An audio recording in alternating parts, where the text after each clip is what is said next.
নবী বলেছেন, লা দীনা লিমান লা সালাতা লাহু, যার কাছে নামাজ নাই তার কাছে দ্বীন নাই, ঈমান নাই, চরিত্র নাই, কিছুই নাই। আল্লাহর নবী বলেছেন, আল্লাহর বান্দা এবং কাফেরের মধ্যে পার্থক্য কি? পার্থক্য হলো নামাজ। যে নামাজ পড়ে সে আল্লাহর বান্দা, যে নামাজ পড়ে না সে ব্যক্তি কুফরি করলো।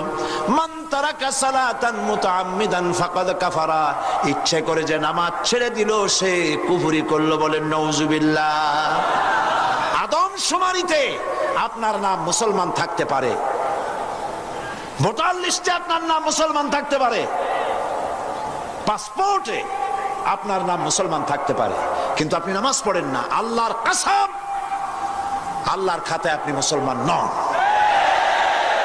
আপনি দেশের প্রেসিডেন্ট, প্রধানমন্ত্রী হতে পারেন, পররাষ্ট্র স্বরাষ্ট্রমন্ত্রী হতে পারেন, পুলিশ আপনাকে স্যালুট দেয়, বিডিআর স্যালুট মারে, সবই ঠিক আছে, কিন্তু আপনি যদি নামাজ না